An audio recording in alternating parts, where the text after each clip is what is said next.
Hi, everyone. My name is Trina Moyles, and I'm an author and journalist based in Whitehorse, Yukon. I'm so thrilled to be here today. I want to say thank you to the Royal Canadian Geographical Society and the amazing team at Canadian Geographic magazine, and to yourselves as well. I'm so thrilled to be here today to talk with you about my new book, Black Bear, A Story of Siblinghood and Survival, which is out now.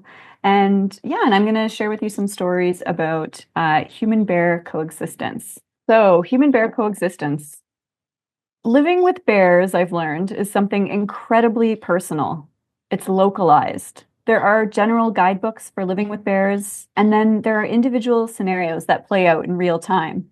Relationships between communities and people with individual bears. It's not fixed, it's something fluid and flexible. And it's constantly shifting as a result of pressures on people and on bears, climate change, mega development projects, habitat loss. Today, I'm going to share with you through my own experience of living with an amazing community of black bears at a remote fire tower in northwestern Alberta. And I'm also going to share with you some of the stories that I've done as a journalist with Canadian Geographic in communities across the country. My older brother and I grew up with bears in a town called Peace River, Alberta. My dad was a wildlife biologist, and he was known in our community as the bear guy. He came to our classes to give bear safety presentations, and he was one of the first to found the Bear Smart education program in Alberta, trying to mitigate encounters between people and bears, or where those encounters did play out, to give people skills and knowledge to know what to do in those encounters.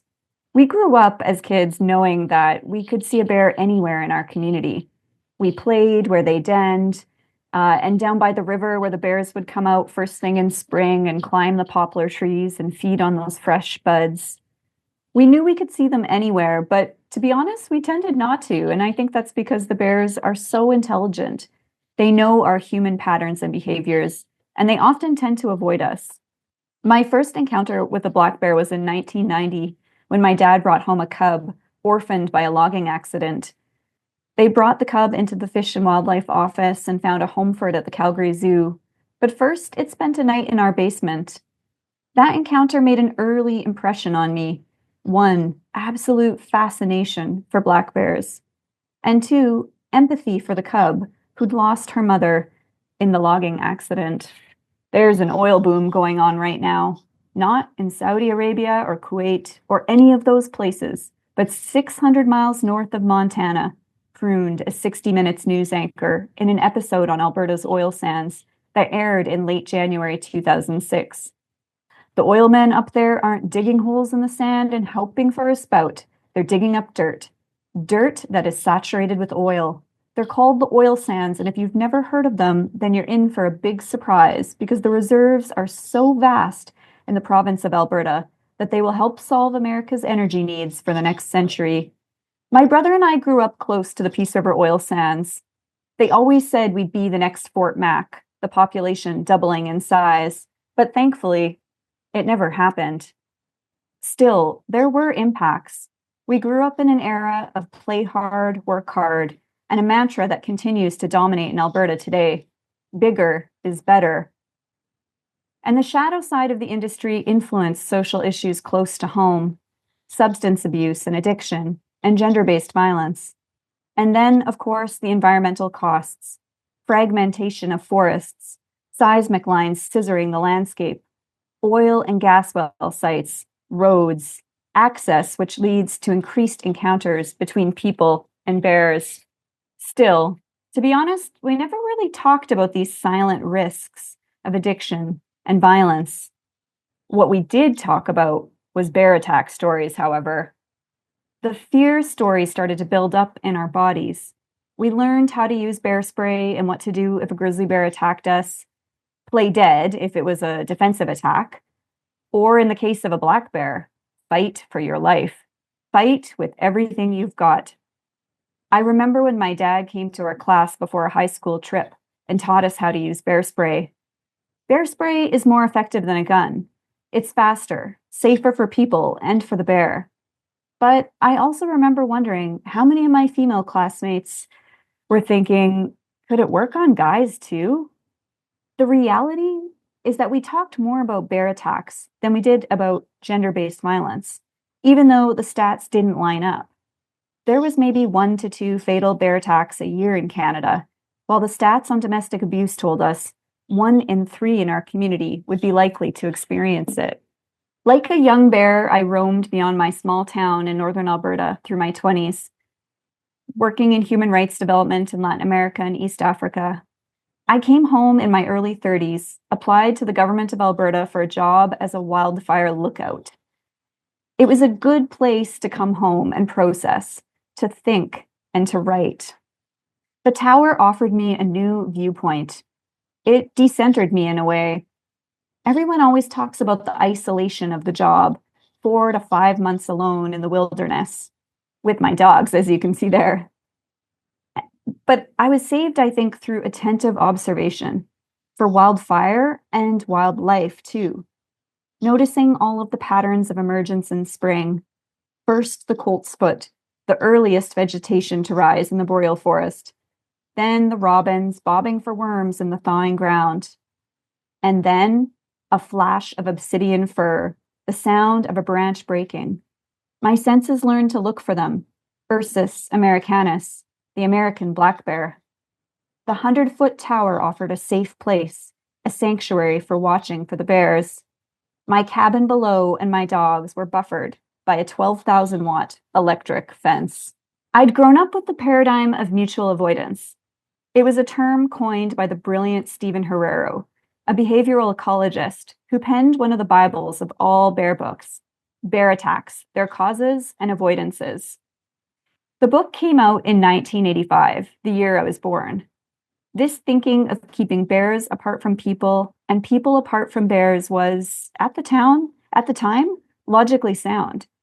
It was a response to the legacy of feeding bears, even in national parks, of bears dancing along the highways looking for a handout, or bears that frequented open garbage dumps. Stephen's book was one of the first to point out the harms in food-habituated bears. And I saw mutual avoidance being reinforced in the community I grew up with. To be honest, it's still the dominant practice of living with bears today, or rather trying to live without them in our communities. So in 2019, when I moved to a tower in a dense bear corridor, I met this bear you see here, a confident female adult black bear with yearling cubs. She was so comfortable in the vicinity of the fire tower, but I was not comfortable with her. I was afraid, in fact, and thus began a very tense relationship. I pulled out all the tricks of mutual avoidance to deter her, to redefine those lines between us. I used pots and pans, and then it began to escalate, using an air horn, yelling and shouting. At one point, I even pulled out an old trick that lookouts talk about, and that's urinating around the perimeter of your yard. Believe me, that one set off a nerve.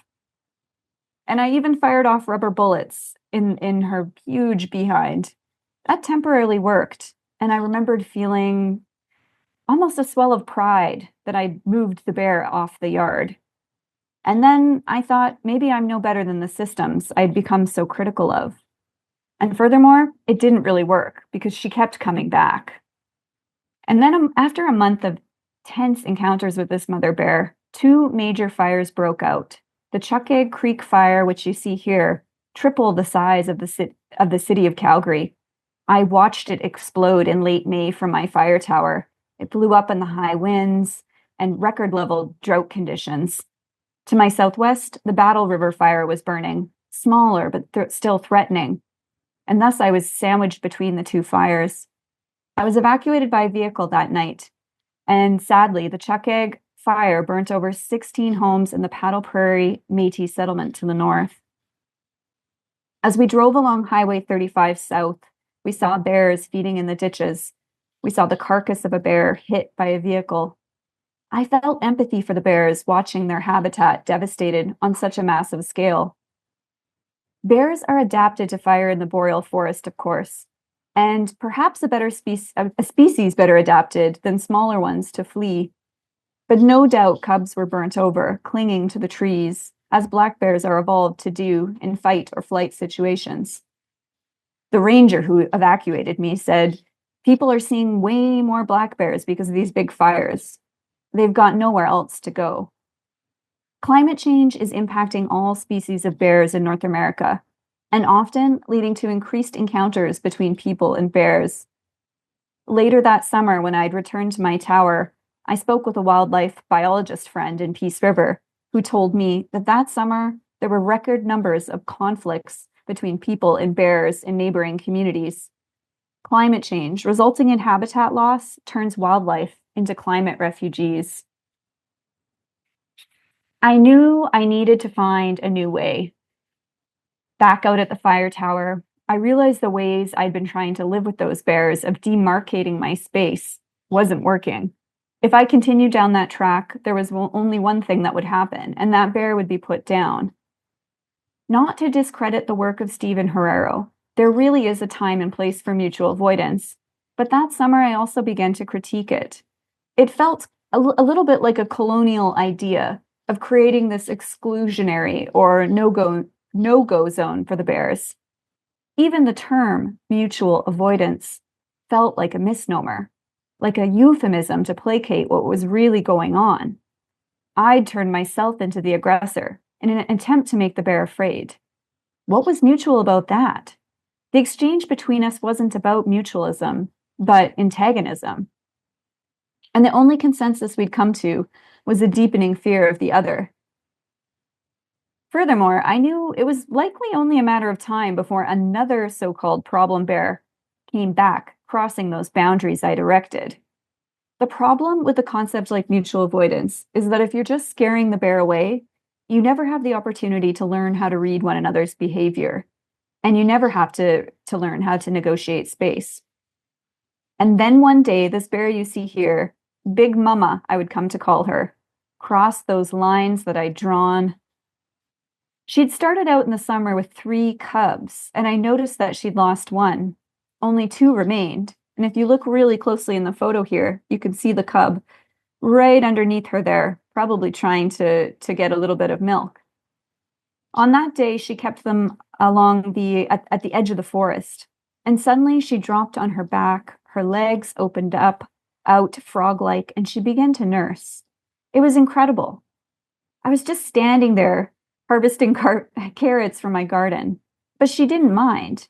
I knew she knew I was there. I was so close I could hear the cubs purring. And then she sprung up as if she couldn't stand them nursing a moment longer. And it all looked, to be honest, so very human. It was the first time I'd broken my own rule with the bears, and honestly, it made me question everything. I'd grown up the daughter of a Western-trained scientist, a biologist, and I'd always been taught to avoid anthropomorphizing wildlife.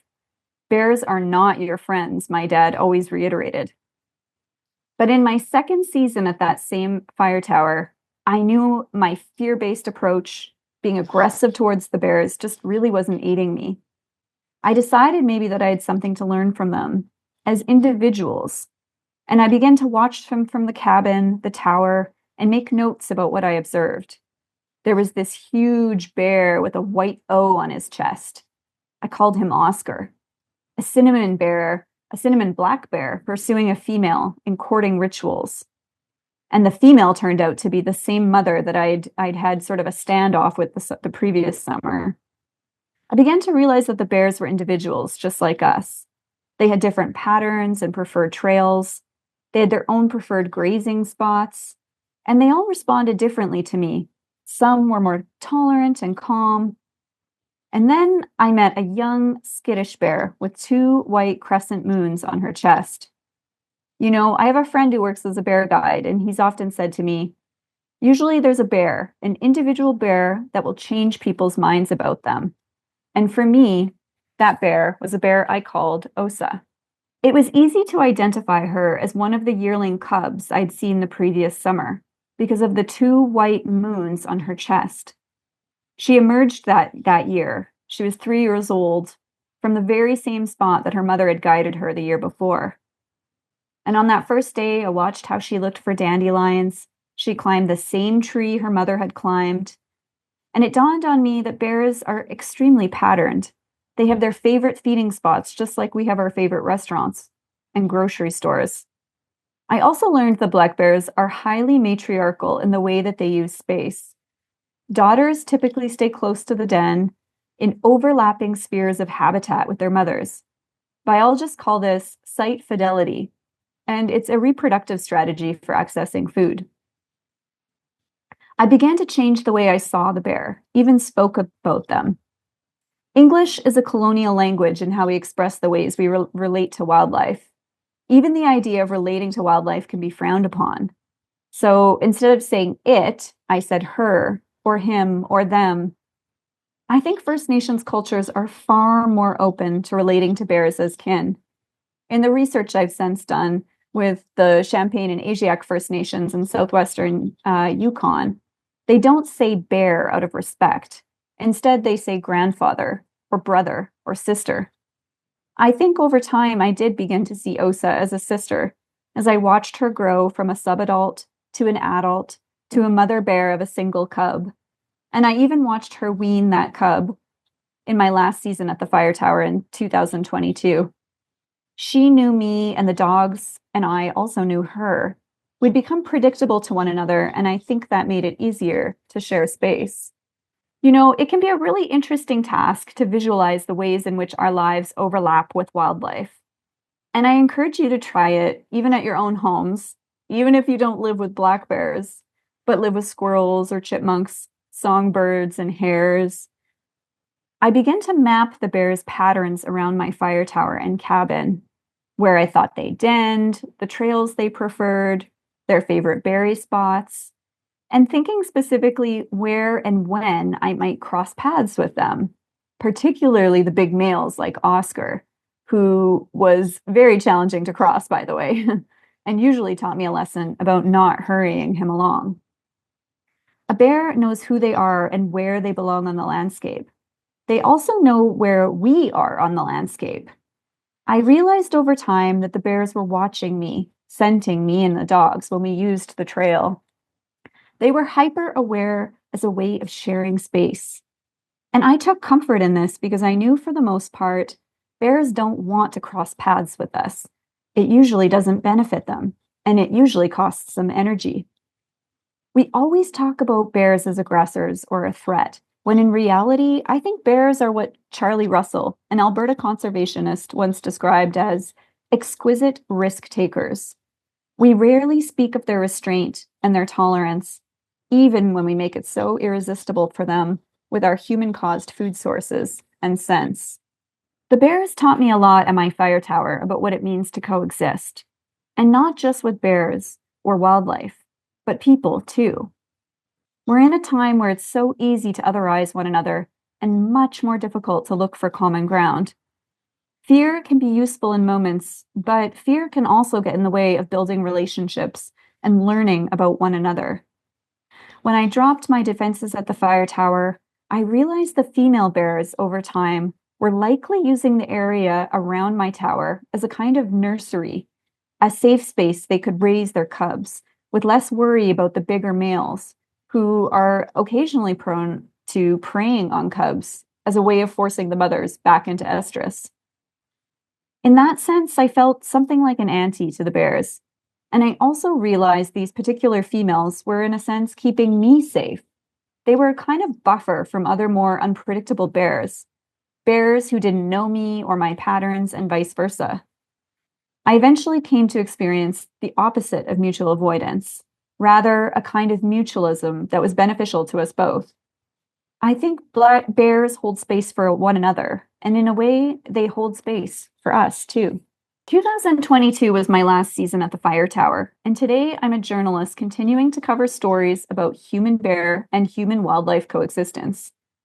In 2024, I published a feature with Canadian Geographic about Dr. Douglas Clark, a human bear specialist at the University of Saskatchewan, who's studying the rise of sightings and observations of barrenland grizzly bears in the lower Hudson Bay region.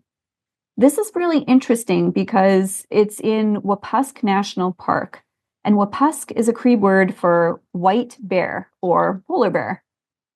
It's where the female polar bears den and give birth. Interestingly, grizzlies here are thought to be on the rise, and Churchill is one of the only places in Canada where people are living with polar bears, grizzly bears, and black bears. I teamed up with local photographer Drew Hamilton, an amazing bear guide and photographer, for this story.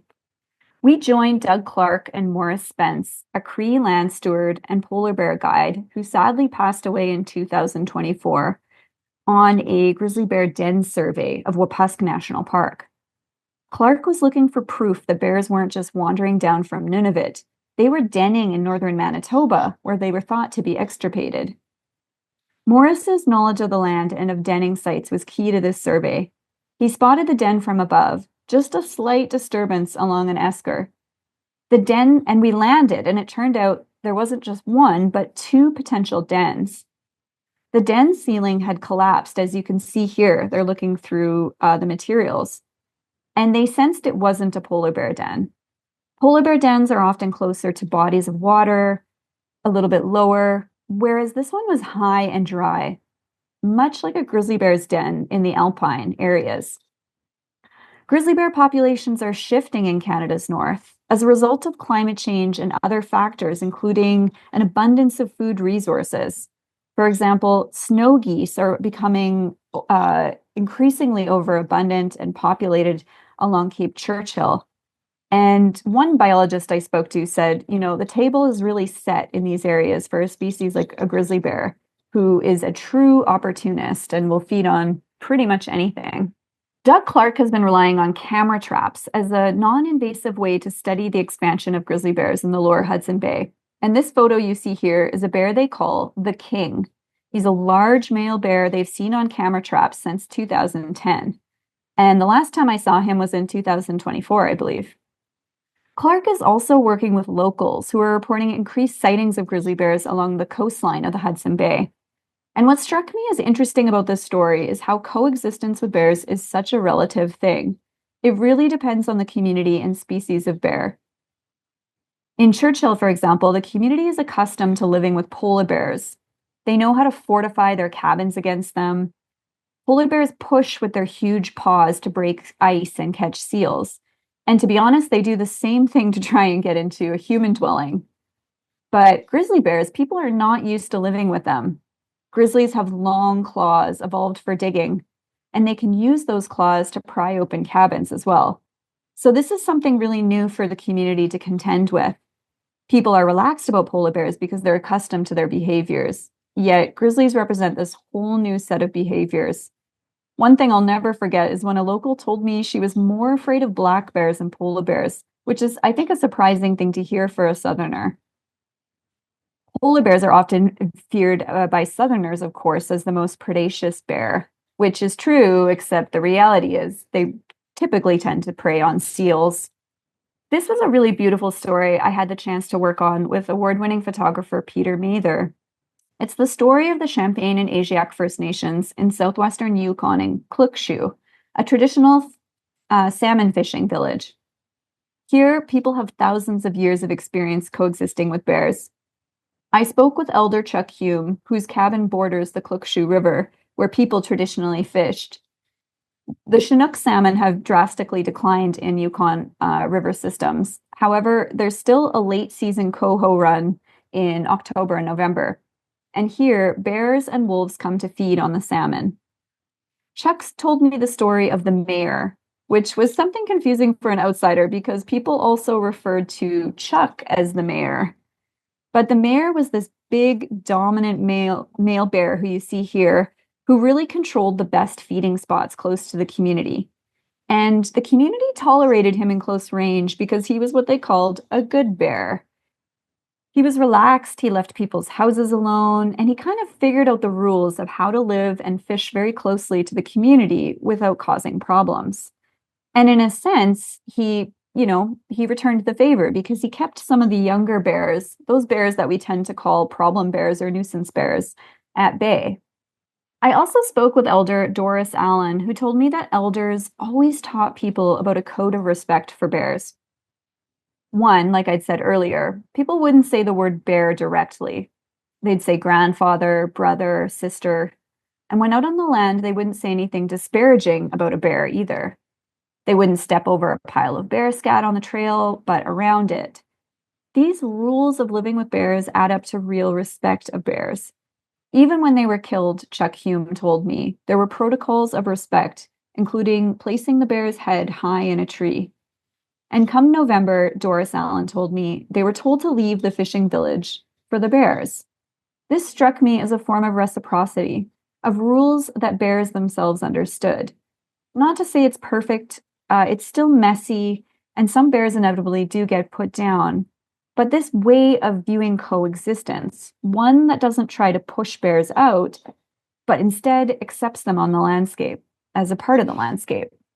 And I think the idea of the good bear is more than just a dominant bear keeping other younger troublemakers out of the community. As the bears feed on the river, eating salmon, they leave the carcasses on the shoreline. They deposit and recycle nitrogen back into terrestrial ecosystems. The bears are ecosystem engineers, and the trees along the Klukshu River are remarkably large.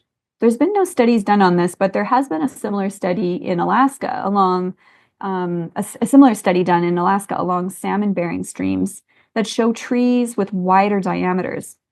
For the Champagne and Asiatic First Nations, this comes with benefits. The bears are also creating habitat, in a sense, for moose who come to browse on the thick vegetation. And from a food security standpoint, moose is the most important game animal to the community. So I want to close off this presentation with something that's very special to me. Recently, I spent a few days in Edmonton with my parents and family, and I noticed a pile of children's artwork and assignments belonging to my niece, who is in grade 3. And I found this one of the bears in Banff. I was just immediately struck by the detail in her observations of the bears. Bears, they eat buffalo berries. They like fish. They fight other boy bears for a girlfriend. They like nature. And I asked my niece, did your grandpa help draw this? And of course, her grandpa is my dad, who is a wildlife biologist. And she just looked at me and shook her head. And I was like, how did you know that bears rub on trees? And she said, well, of course, from your videos, Auntie. And it occurred to me that my niece has grown up with these stories that I've told about bears and observations.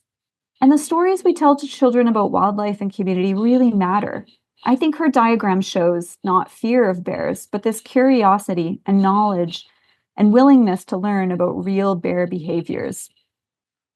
I think these stories that we tell kids can help change the narrative of the ways we view and interact with wildlife. So thank you so much for listening to my presentation today. If you're interested, you can find my book, Black Bear, A Story of Siblinghood and Survival, pretty much anywhere you get your books. And I always say if folks can try and support local bookstores, that's all the better. Thank you so much, and reach out. I love to hear from readers about what they think of the book, and maybe you've got a bear story of your own to share. But I appreciate your time so much, and I want to say thank you as well to the amazing team at Canadian Geographic. So thanks for tuning in, and everyone take care.